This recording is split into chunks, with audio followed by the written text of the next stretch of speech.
Secretary, please call the roll. Roll call of members. The Honorable Senator Aquino, Senator Cayetano Alan, Senator Cayetano Pia, Senator De La Rosa, Senator Ejercito, Senator Estrada, Senator Gatchalian, Senator Go, Senator Ontiveros, Senator Lacson, Senator Lapid, Senator Legarda, Senator Marcoleta, Senator Marcos, Senator Padilla, Senator Pangilinan, Senator Sotto, Senator Tulfo Erwin, Senator Tulfo Rafi, Senator Villanueva, Senator Villar Camil, Senator Villar Mart, Senator Zubiri, the Senate President. With 24 senators present, Chair declares the presence of a quorum. Majority Leader. Yes, Mr. President. Before we proceed, may I just be allowed to acknowledge some guests from the gallery, guests of Senator De La Rosa, Mindanao State University Alumni Association led by National President Engineer Samuel Sabenicio, LGU officials of Tubayagusan del Norte led by Mayor Jimmy Beray, LGU officials of Birac Catanduanes led by Mayor Sinforoso Sarmiento. Guests of Senator Gatchalian, Vice Mayor Alberto Giang Jr. of Burgos, Pangasinan. Guests of Senator Go, Vice Mayor Rondon Mercado of Minalin, Pampanga. Guests of Senator Pangilinan, Attorney Moslem Macarambon, Chairperson of the Marawi Compensation Board. And guests of Senator Ejercito, Legit Status Dance Crew. Mr. President, they won the 2025 World Hip Hop Dance Championship in Arizona, USA. We welcome them in this August chamber, Mr. President. To our aforementioned guests, welcome to your Senate. Majority Leader. Mr. President, the distinguished gentleman from Bukidnon, Senator Mig Zubiri, is seeking the floor. I move that he be recognized, Mr. President. The Honorable Mig Zubiri is recognized. You may proceed, sir. Thank you very much, Mr. President. Mr. President, I would like to move to declare the position of the Senate President. Sabi ko lagi! Sabi ko lagi! Hindi ako nagkamali. Motion is approved. Chair will suspend session and ask Senator Jingo Estrada to come in the rostrum and preside over the session. Senate session suspended. Hindi po, gano'n makamirinda kita sini. Diba? Ngayong hapon, declared ang posisyon ng Senate President vacant. Mig Zubiri mention it. Motion yan kasi ayon po sa ating bubuwet, nakausap na po. President, at this juncture, I now move that we proceed with the election of the Sabi ko President lagi. of the Senate and recognize the distinguished gentleman from Bukidnon, Diba? Senator Zubiri, for his nomination. So Diyos moved, ko, Lord. Sabi ko lagi sa inyo. Ay! Maraming salamat, Mr. President. Mr. President, I have the honor of nominating Senator Vicente C. Sotto as Senate President. We already know 15-15. him to be a leader of great integrity, as exemplified by his time as Vice Mayor of Quezon City, as Senate Majority Leader, as Senate Minority Leader, and of course, as Senate President. Having had the honor of working alongside him as his Majority Leader during the 17th and 18th Congress, I witnessed firsthand his peerless leadership and work ethic, and I can say with conviction that he has been nothing short of a reliable and trustworthy leader. As Senate President, he always led with fairness and transparency, and he led with an open ear and a decisive hand, ensuring unity and stability in the Senate at all times. Most importantly, he was a traditionalist in the very best sense of the word, consistently upholding the rules and traditions that protected the integrity of the Senate as the nation's last bastion of democracy. With Senator Sotto as Senate President, the Senate is in good hands. Maraming salamat po, Your Honors. Thank you, Senator Zubiri. Majority Leader. Yes, Mr. President, there are no other nominations. Mr. President, I therefore move that we close the period of nomination. So move, Mr. Any President. objection? There being none, motion is hereby approved. Mr. President, Senator Legarda is also seeking the floor. I move that she be recognized, Mr. President. Senator Legarda is hereby recognized.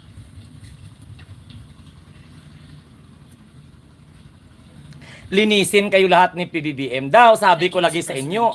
Distinguished colleagues, the Filipino people have always looked to the Senate as a pillar of our democracy. In times of profound challenges, when our citizens yearn for clarity and wisdom, They expect us to steady the ship and steer it with a clear compass towards safer shores. They do not ask for eloquence alone, but for proof that we can all place country above self and that we can govern with discipline, foresight, and courage.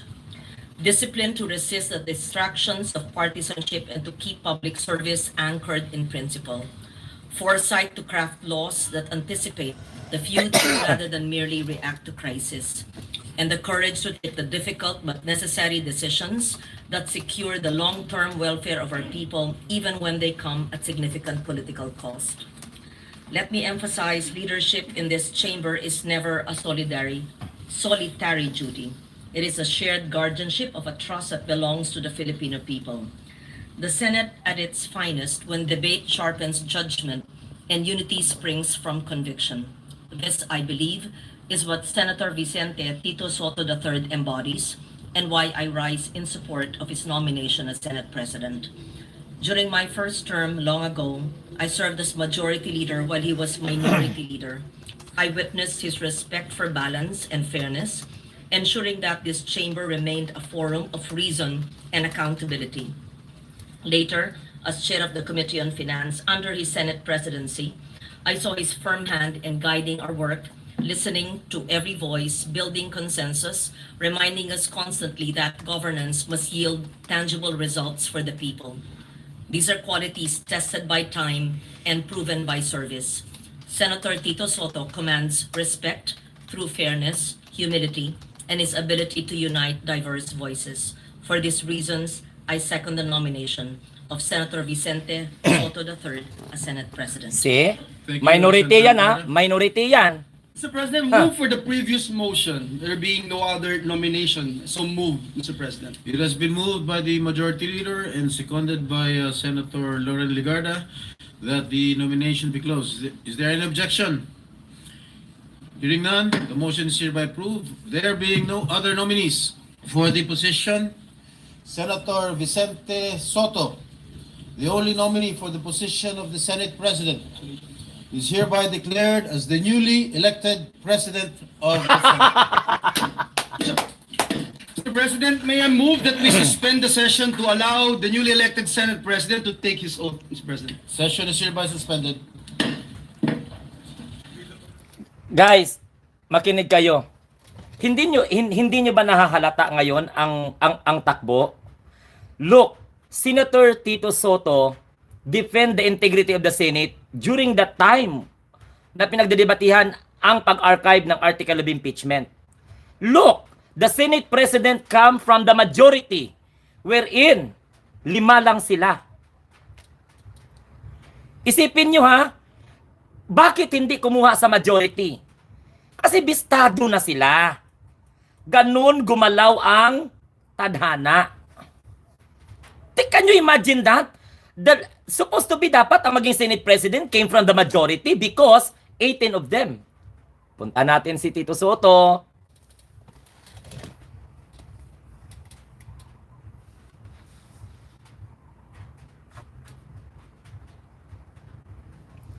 Oh.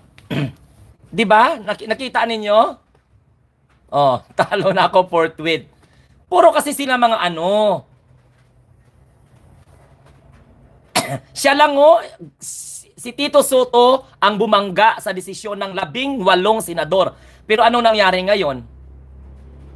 Hindi nyo pa rin malinis, Senate, ang mantsa ninyo kahit magpalit pa ng liderato ni Tito Sotto.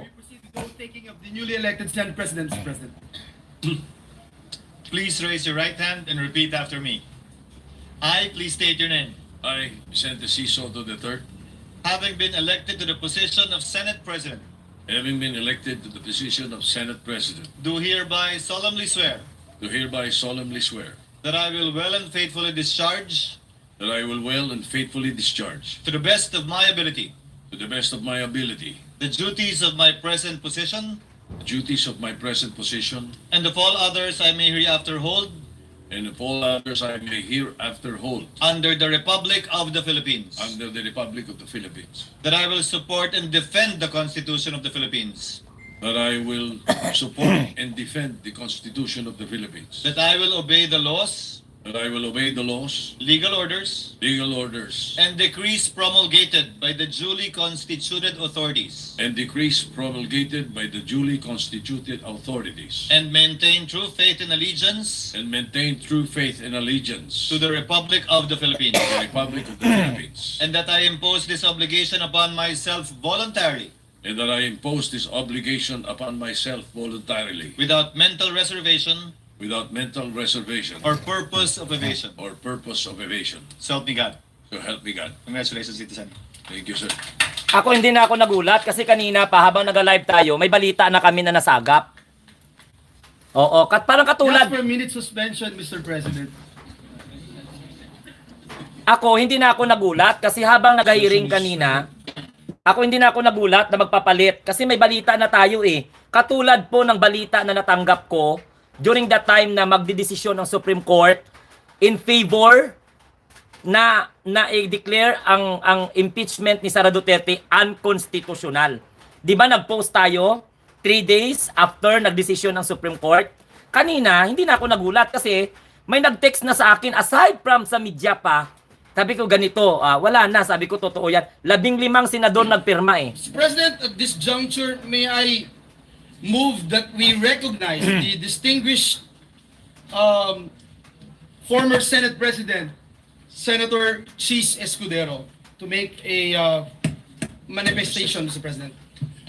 The former Senate President, Senator Cheese Escudero, is hereby recognized. Former. Thank you, Majority Leader. Thank you, Mr. Senate President. Di nila to alam Nais ko ba? lamang po magbigay ng maikling manifestasyon.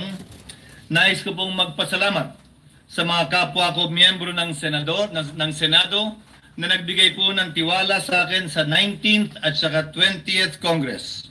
Nais ko din po magpasalamat sa mga opisyal at kawani ng Senado. Karangalan ko po na pagsilbihan kayo at manilbihan kasama kayo nitong nagdaang taon. I serve at the pleasure, Mr. President, of the majority and understand and respect the decision of the majority of my colleagues. I hold no grudges. I hold no ill feelings. I congratulate Senator Vicente Tito Sotto III on his election as Senate President, and I wish you well, Mr. Senate President. Nandito lamang po ako bilang ordinaryong miyembro para pagsilbihan at paglingkuran kayo sa anumang kapasidad na pwede at kaya ko bilang bahagi ng Senadong ito. During my tenure, Mr. President, the Senate did not shy away from confronting the difficult questions facing our nation. We passed a record number of laws that helped uplift the lives of our countrymen. We conducted hearings that unearthed corruption on a scale rarely seen before. And in doing so, we remind the public that accountability is not a mere empty rhetoric, but a duty that we must uphold. Maski na papano, sa ilalim po ng aking panunungkulan at sa panguna ni Congressman Rodante Marcoleta, may ilang bagay po tayong nakamit at nagawa. Nakapagsalita na ng buong kaninang umaga si Congressman Toby Chanco at nabanggit lahat ng nais niyang sabihin hindi nasabi sa kabilang kamera. Nasabi na rin po, Ginoong Pangulo, ang the name that cannot be mentioned, ang pangalan ni Speaker Martin Romualdez at Congressman Zaldico sa pamamagitan ng paghihiring kanina pong hapon. And as a final act earlier, Mr. President, I signed upon the request of Congressman Marcoleta the contempt order of Assistant District Engineer Bryce Hernandez, putting him under detention already here in the Senate. Mr. President, I am proud of what the Senate has accomplished together, and I trust that the spirit of transparency and courage that have been displayed by this chamber will be sustained. Sana po, mapagpatuloy natin to. Let justice and the rule of law be done and followed, though the heavens may fall. Thank you again, Mr. President, and please accept once again my warmest congratulations. Congratulations, Mr. Senate President. Thank you very much, and we thank the distinguished former Senate President, Senator Cheese Escudero, for his magnanimity and the work that he is, the service that he has given the Senate and the Filipino people. Thank you, Mr. Senator.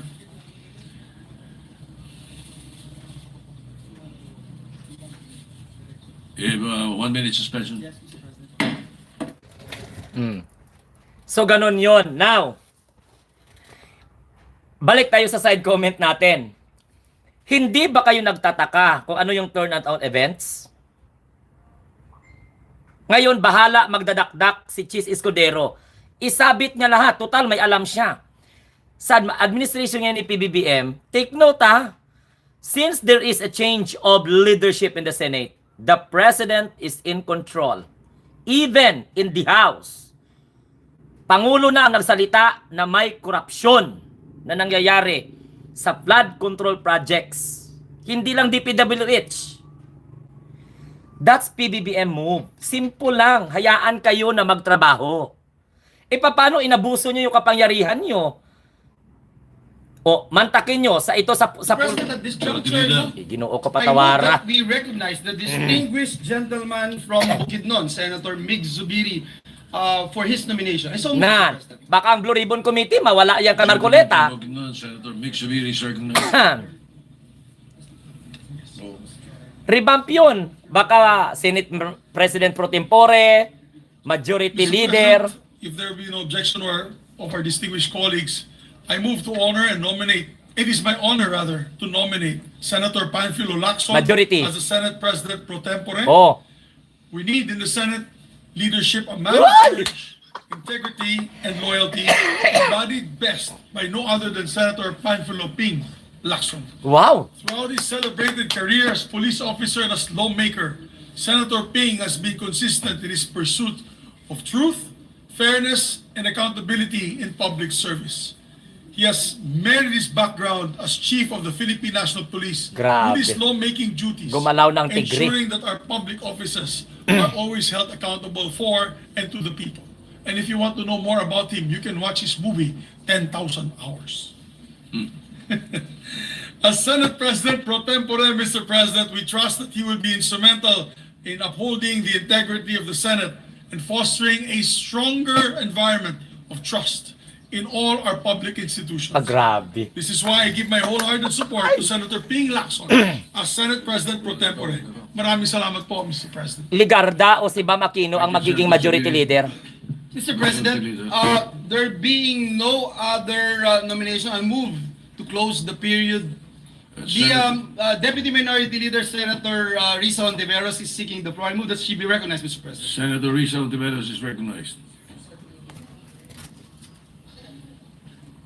Salamat po, Mr. President. With pride and respect, I second the nomination of my late husband's former Chief PNP and my respected colleague in the minority as Senate President Pro Tempore. Salamat po, Mr. President. Thank you. Senator Lori Ligarda is recognized. Grabe. Gumalaw na ang tigre talaga. Colleagues, ang tama ay ipaglaban, ang mali ay labanan. These words capture the essence of Senator Panfilo Ping Lacson's public service. They are not mere slogans, but a creed he has lived by in more than 50 years of public service as a police officer, humanitarian, and legislator. On just the 12th session day of this Congress, while many committees were still preparing to organize, Senator Lacson had already pieced together a puzzle long hidden from the public eye. True to his role as the watchdog of the national budget, he examined budget allocations line by line and deployed his team to the ground. This is the work of Senator Lacson, to let truth speak through evidence and prove that integrity is not negotiable. His diligence does not rest on rhetoric, but on facts that cannot be silenced, on unrelenting investigation, and on a discipline that few can match. Time and again, he has shown that his purpose is singular, to confront corruption head-on, to ensure that the Filipino people receive nothing less than clean and honest governance. No one dares question his commitment to his standard, for if there is one word that defines Senator Ping Lacson, it is incorruptible, a proof that one man's integrity and principle can raise the standard for us all. For these reasons, I second the nomination of Senator Panfilo Ping Lacson as Senate President Pro Tempore. Thank you. Thank you, Senator Ligarda. Majority Mr. Leader. President, move for the previous motion that we close the period of nomination, Mr. President. Any objection? Chair hears none. The period of nomination is closed. Thank you, Mr. President. We congratulate our dear colleague, Senator Panfilo Lacson, as our newly elected Senate President Pro Tem. Grabe. With that, Senator Pampilo Lacson is hereby elected President Pro Tem of the Senate. Kakilabot. Thank you, Mr. President. Galing sa Mr. minority President, lahat. May we recognize the distinguished lady from Antique, Senator Loren Ligarda, for her nomination. Senator Loren Si Ligarda Subiri, is recognized. si Subiri siguro ang majority or di kay si Bamakino. O pangili, basta ganyan. Mr. President, distinguished colleagues, I rise today to nominate Senator Juan Miguel Migs Oh, sabi ko Zubiri lagi. as Majority Leader of the Sabi Senate. ko lagi. He is a leader who has consistently proven himself to be a consensus builder, Subiri daw, a tama ako. consultative leader, and a legislator Grabe. whose more than 2 decades of service have been marked by diligence and perfect attendance. At only 39 years of age, during the 14th Congress, he became the youngest to hold the position of Majority Leader. He would once again assume this role during the 17th and 18th Congresses, bringing with him greater depth and wisdom to bridge differences and unify voices to keep this chamber focused on the greater good. The heart of the Senate lies in its legislative mill, the day-to-day turn of bills and resolutions from our committees to the plenary. This is our solemn duty, and Senator Zubiri, our trabajador ng Senado, has proven himself to be a tireless worker, ensuring that this institution delivers on its promise to the Filipino people. Grabe. In the 19th Congress, we entrusted him with an even greater responsibility as Senate President, where he upheld the independence of this institution, guided debates with impartiality, and protected the integrity of its proceedings.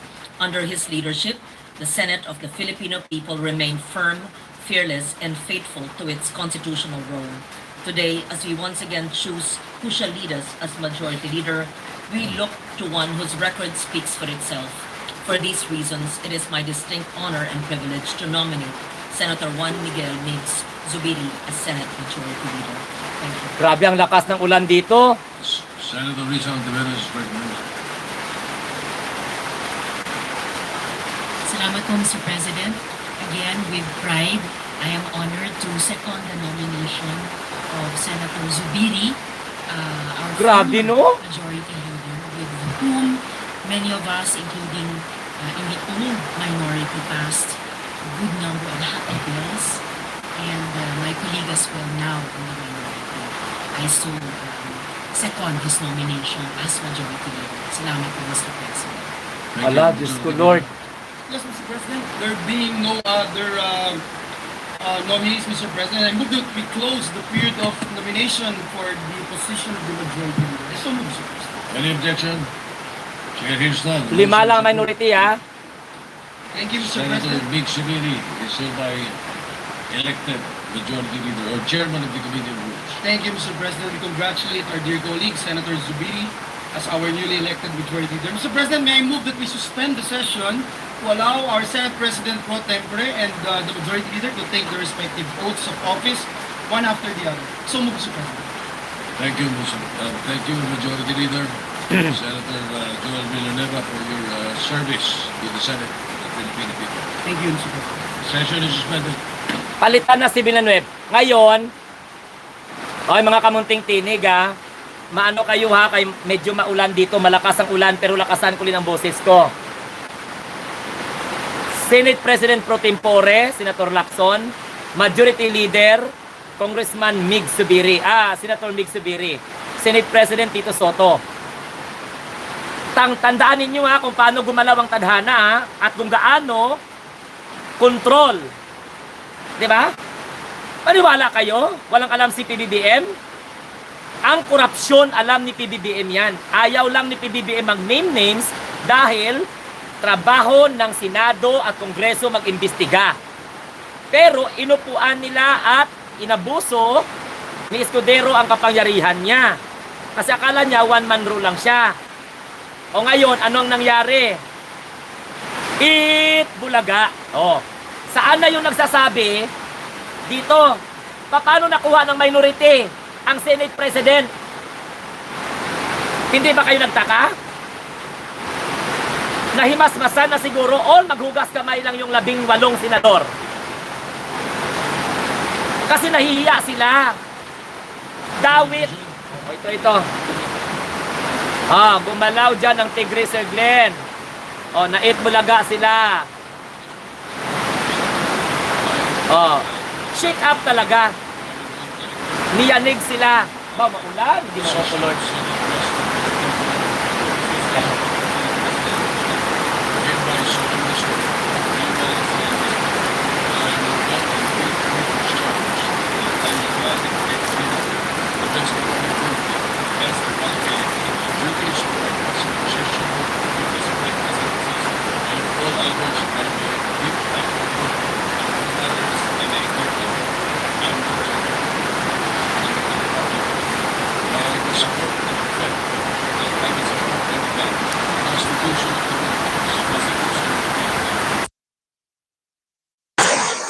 The laws, legal orders, and decrees promulgated by the duly constituted authorities, and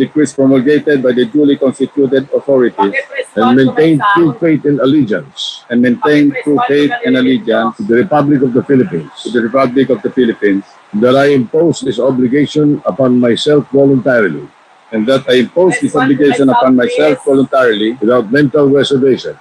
without mental reservation or purpose of evasion. So help me God. Sir.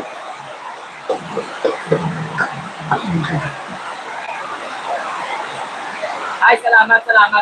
Nagamit kasi ako, Sir Dan, ng microphone. Nag-microphone kasi ako, Sir Dan. Hello, my God. Nag-microphone kasi ako, Sir Dan, para marinig. Dami ng luwa galing langit, luwa ng saya. Sobrang lakas ng ulan, Diyos ko, Lord. Tumutulo na naman yung aking atip. Ginoo ko. Kasalukuyan pong nanunumpa si Majority Leader Mig Subiri. Sana po hindi makompromise ang corruption boosting campaign ni PBBM. Yes, biyaya yung ulan. Pero yung tulo, Sir Danny, Diyos ko.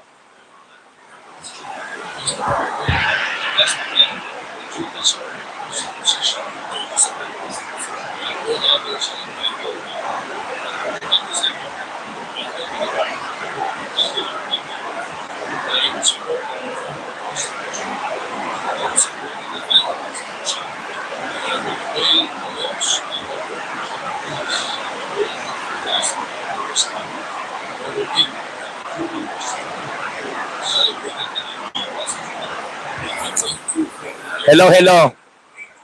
Mike Medina, napalitan na. Carlos Miguel. Ang Senate President ngayon ay si Tito Sotto. Bumaliktad talaga ang mundo, bumaliktad. Alam mo, grabe, nagpalit lang ang Senado. Grabe ang ulan, ang lakas, promise. Ayan na. I-relay ko lang sa inyo, guys. LOL, tamiming ngayon ang mga DD shits. Tito Sotto sa Itbulaga. Yes, hello. Bagong Senate President si Tito Sotto. Pagkatapos ng pro tempore si Senator Lacson. Majority Leader Mig Subiri. Abangan natin kung sino po ang susunod.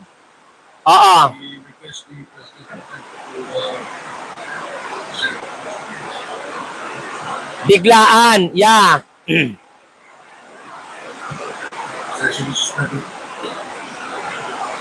Kasos. Hello, session is suspended.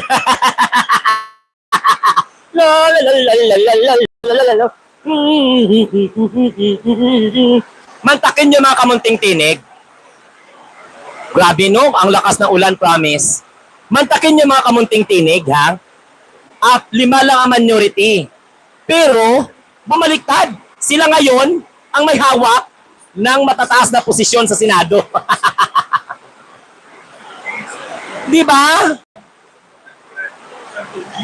Estrada would like to seek the floor, Mr. President. Is there an objection? Hearing none, the gentleman from San Juan and Zambales is recognized. Thank you, Mr. President. Mr. President, it is a rare privilege to be elected Senate President pro tem 4 times. This reflects the trust and confidence my colleagues have bestowed upon me as the second highest ranking official of this August chamber. As I step down from my role as Senate President pro tempore, I do so with a heart full of gratitude.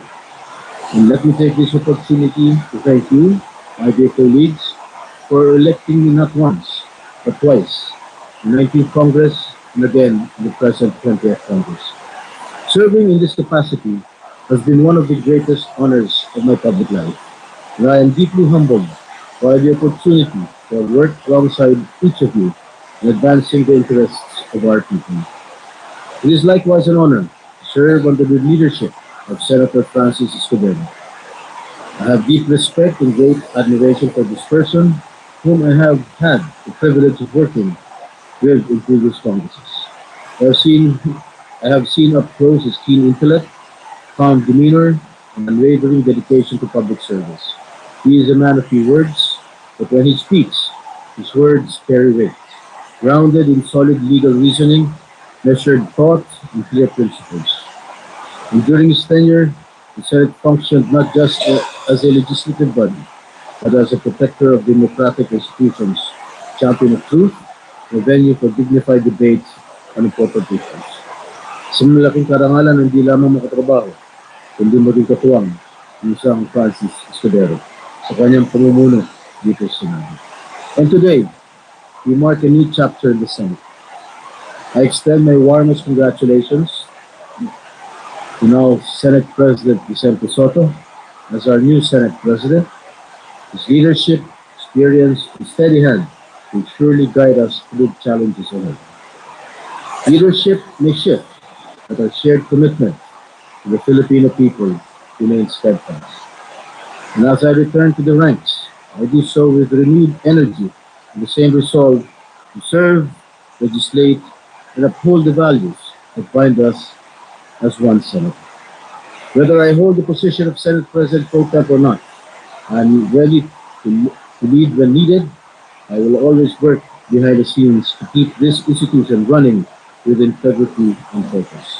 Lastly, I'd also like to congratulate my successor, Senate President pro tempore, Senator Bilang.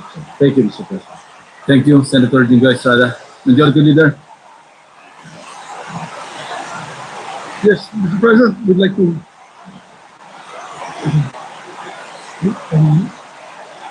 recognize Mr. President, distinguished colleague from Taguig and Pateros in the Republic of the Philippines, no other than Alan Peter Cayetano. Is there any objection? Senator Alan Peter Cayetano is recognized. Thank you, Mr. President. Mr. President, I was with former Senate President Escudero 60 minutes before we had to start the session. And then I intently listened to the prayer of our now Senate President Tito Sotto. And it warms my heart that the two gentlemen and us who support them individually and collectively as a Senate can truly say, and even Brother Robin, kasi po si Propetang Jeremiah ay propeta sa Hudyo, Muslim at Kristiyano. We can truly say the warmness in our heart na pag sinabing, for I know the plans I have for you, plans to prosper you and not to harm you, plans to give you hope in the future, is true for all of us. I saw the hope, I saw the humility, I saw the passion in the prayer of Senate President Sotto, but I also saw the compassion, the sincerity, the humility of Senate President Escudero in stepping down. So now the heartbreak is that we as a Senate have to really surrender to God how we will find a solution for the massive corruption that is happening in our country at a time where the trust to our government institutions and leader may be at its lowest. Every time we think it is the worst time, something even worse comes. My hope is this. Usually permanent ang politics, yung change temporary. I hope together we can find a way na maging permanent yung change or true transformation at temporary yung politics. It's funny, Mr. President, kasi the day after the Senate President took office, yun yung massive rally ng ating mga kapatid for unity in the nation. So I can claim that nagsimula yung Senate presidency ni Senate President Escudero ng panahon ng isang Sara D or the Vice President Sara Duterte. This morning, we heard another Sara D, Sara Vizcaya, and that ended naman his Senate President. So, sarado na po ang term ni Senate President Escudero. Pero, nagbubukas pa lang ang linaw, and I do not say na yung sinabi ni Sara Vizcaya kanina is gospel truth. I know there's a lot of truth there. Marami pang truth ang lalabas. So I just want to, in congratulating Senator Sotto, Senator Lacson, Senator Miggs, all of our colleagues, I would like to manifest that I will probably remain in the minority. But I look forward to working with you, whether we agree or disagree, because the country needs the Senate now more than ever. And my only regret naman or heartbreak is that Senator Villanueva and Senator Escudero was not able to fully vent the issues against them, precisely because every time they wanted to, they thought of the Senate. Having said that, they will have all the time and opportunity now, and the Senate always finds a way that even if its members disagree, we move forward as an institution that loves God and loves our country. So for the capacity, in my capacity, in different capacities of the committees I held, I'd like to thank everyone for that opportunity also. Again, Senate President, welcome back and congratulations. Thank you, Senator Alan Peter Cayetano. Majority Leader.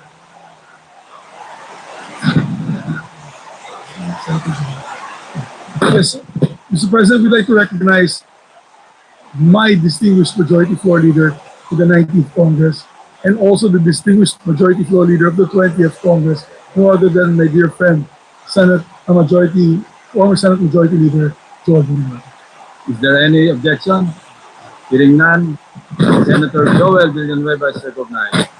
Thank you, Mr. President. Thank you to our Majority Leader. Very short manifestation, Mr. President. Indeed, it's a great honor and privilege. Karangalang napakalaki bilang isang anak ng isang Bulakenyo na makapaglingkod bilang inyong Majority Leader dito sa Senado.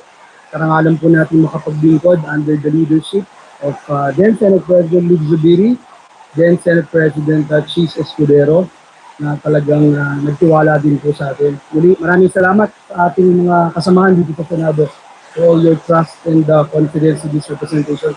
Lagi pong napakalaking karangalan yung mabigyan ng posisyon, lalo na sa liderato ng Senado, na paglingkuran ng ating Diyos at ang ating bayan, at lalong-lalo na po ang mahal na mahal nating institusyon.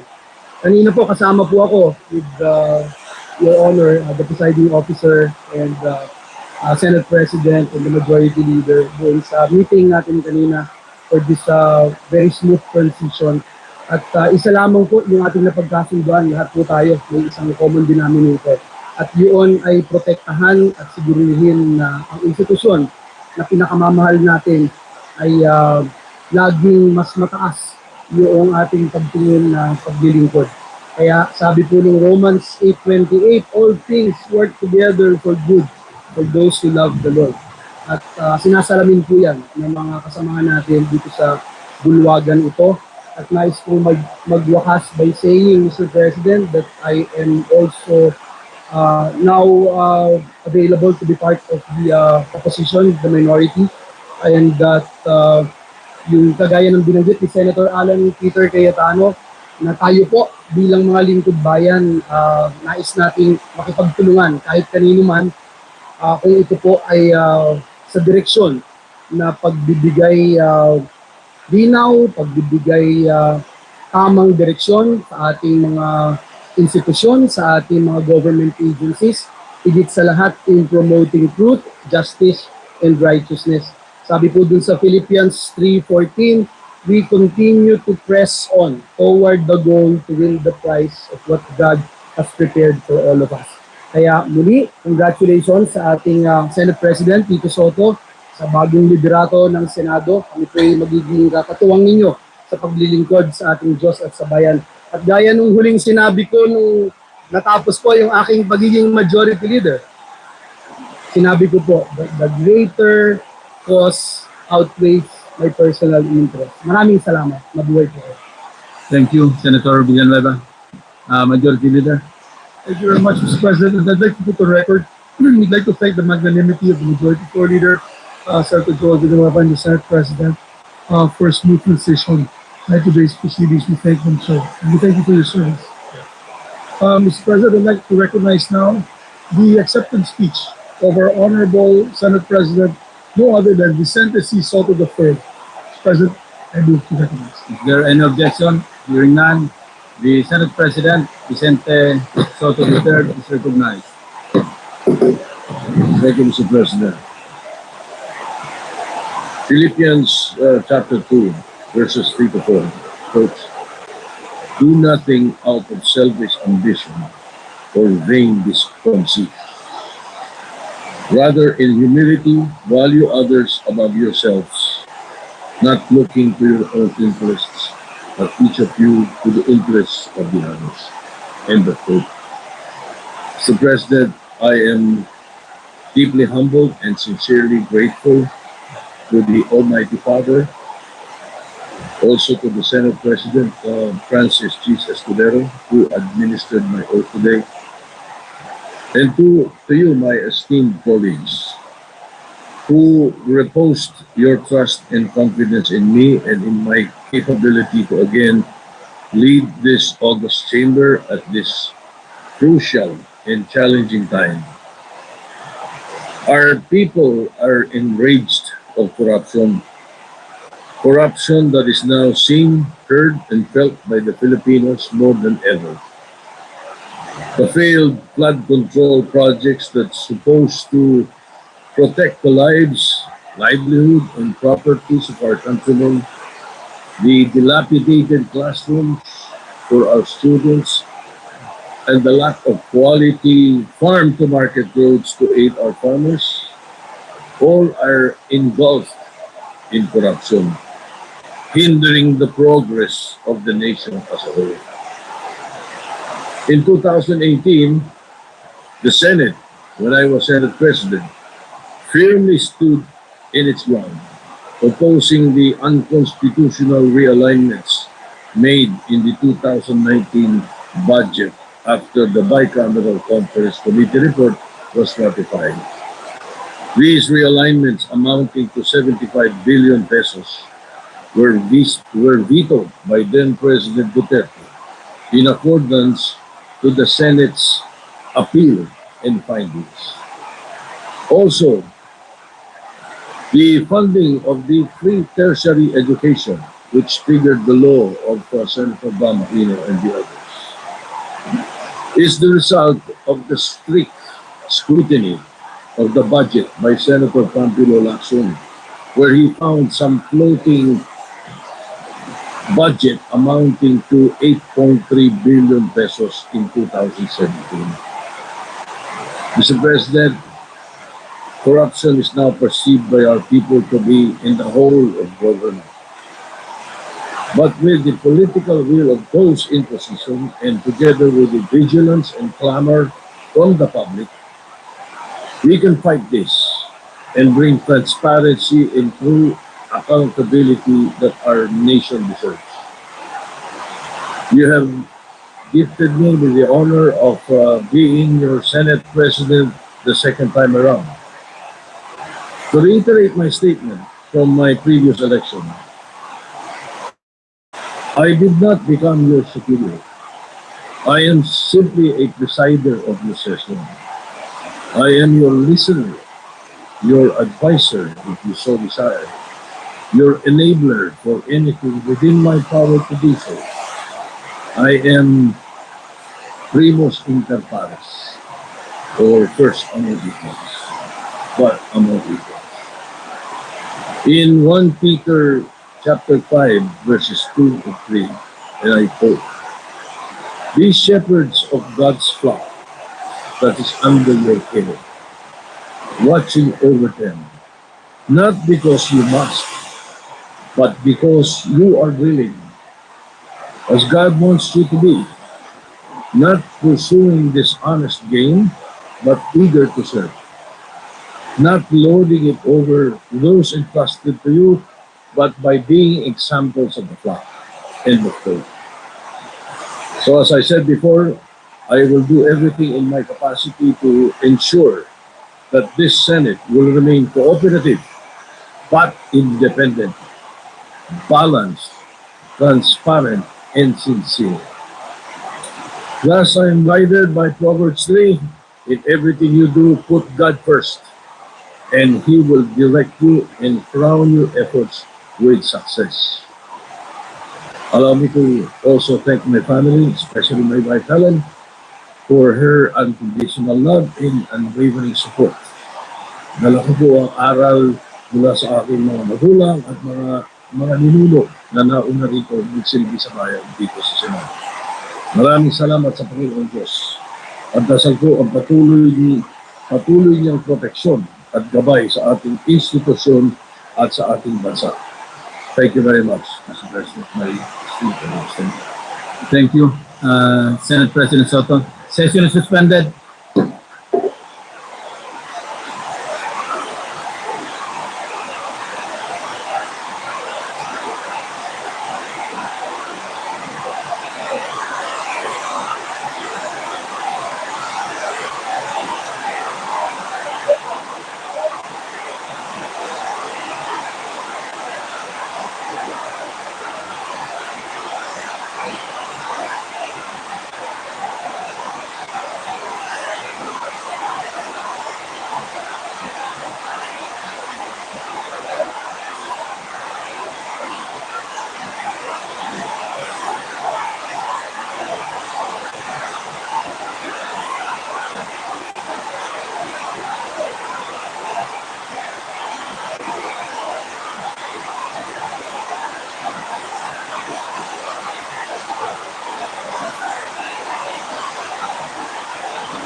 Paano yan?